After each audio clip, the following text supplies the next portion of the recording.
بسم اللہ الرحمن الرحیم۔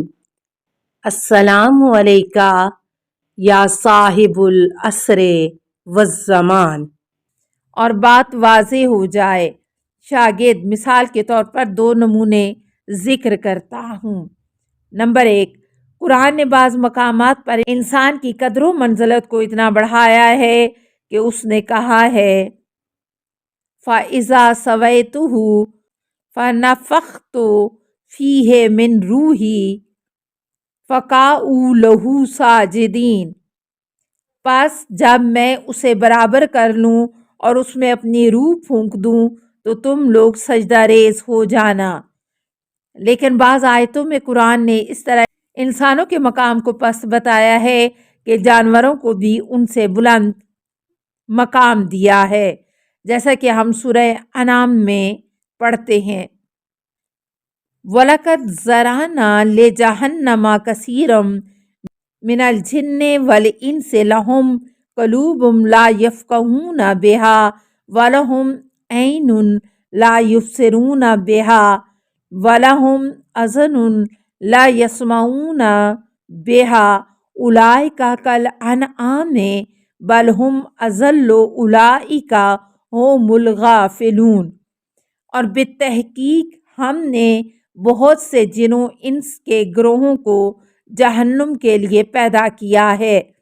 وہ ایسے لوگ ہیں جو دل رکھتے ہیں مگر اس سے کچھ سمجھتے نہیں۔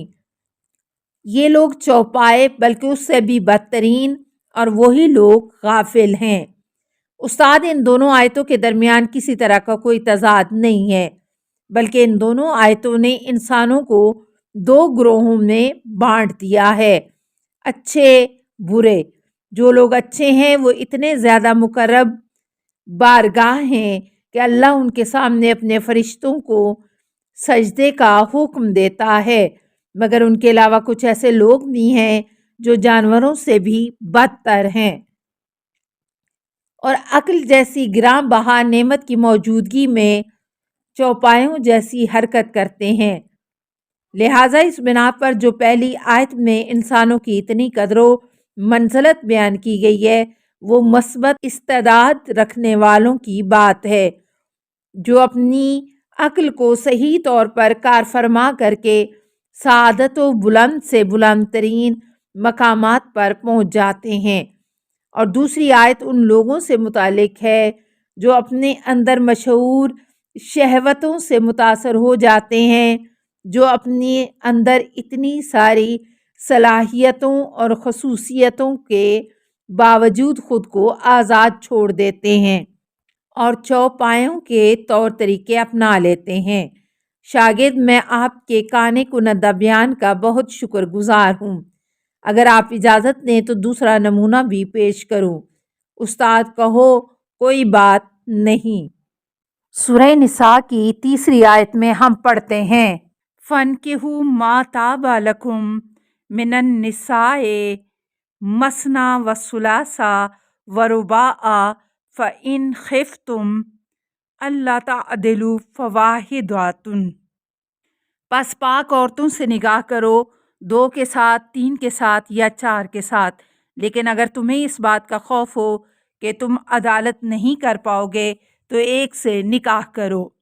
اس آیت کے مطابق اسلام میں عدالت کی مراعات کرنے کی صورت میں ایک ساتھ 4 عورتوں سے نکاح کرنا جائز ہے، لیکن ہم اسی سورہ کی 19ویں آیت میں پڑھتے ہیں وَلَن تَسْتَطِيعُوا أَن تَعْدِلُوا بَيْنَ النِّسَاءِ وَلَوْ حَرَصْتُمْ۔ اور تم کبھی بھی عورتوں کے درمیان عدالت نہیں کر سکتے بھلے ہی تم کوشش ہی کیوں نہ کرو۔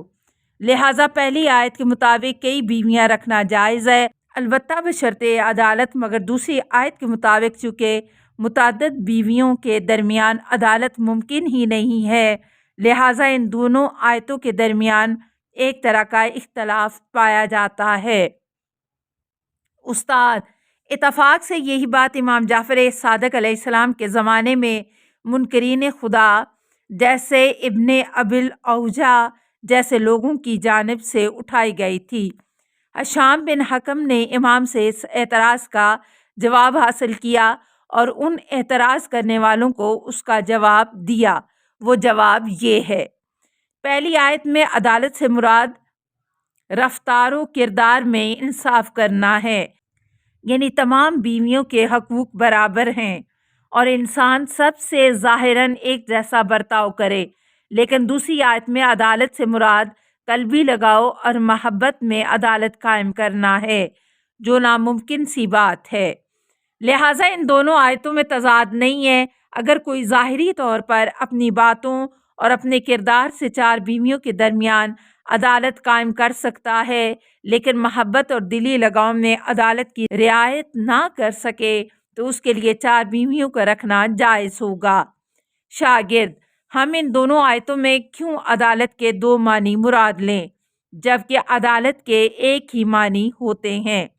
استاد: عربی قانون کے لحاظ سے اگر کسی معنی کے لیے قرینہ موجود ہو تو اس کے ظاہری معنی مراد نہ لیتے ہوئے دوسرے مجازی اور باطنی معنی مراد لیے جا سکتے ہیں، اور ان دونوں آیتوں میں واضح شواہد موجود ہیں کہ پہلی آیت میں عدالت سے مراد ظاہر رفتار و کردار اور دوسری میں باطنی، جیسا کہ ظاہر آیت سے یہی بات واضح ہوتی ہے۔ لیکن دوسری آیت میں جملے اس طرح ہیں: فَلَا تَمِيلُوا كُلَّ الْمِيلِ فَتَذَرُوهَا كَالْمُعَلَّقَاتِ، اپنے تمام میلان کو ایک ہی بیوی کی طرف متوجہ نہ کر دو کہ اس کے نتیجے میں دوسری بیویوں کو یوں ہی بلا وجہ چھوڑ دو گے۔ اس جملے سے یہ بات سمجھ میں آتی ہے کہ اس آیت میں جو یہ کہا گیا ہے کہ تم عورتوں کے درمیان عدالت نہیں قائم کر سکتے، اس سے مراد وہ عدالت ہے جو قلبی لگاؤ اور رجحانات میں ہوتی ہے، اور ظاہر سی بات ہے کہ اس طرح کی عدالت ناممکن ہے۔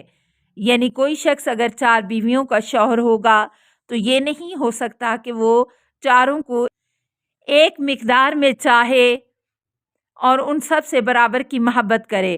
البتہ یہ ممکن ہے کہ وہ چاروں سے ایک جیسا سلوک کرے۔ لہٰذا ان دونوں آیتوں میں کوئی تضاد نہیں پایا جاتا۔ شاگرد: میں آپ کے اس قانع کنندہ اور مدلل جواب سے مطمئن ہو گیا۔ آپ کا شکریہ۔ کیونکہ ظاہر سی بات ہے کہ اسلامی احکام صرف وہاں تک قابل نفاذ ہوتے ہیں جہاں تک انسان کا اختیار ہو اور عمل یا عدم عمل پر اسے قابو ہو۔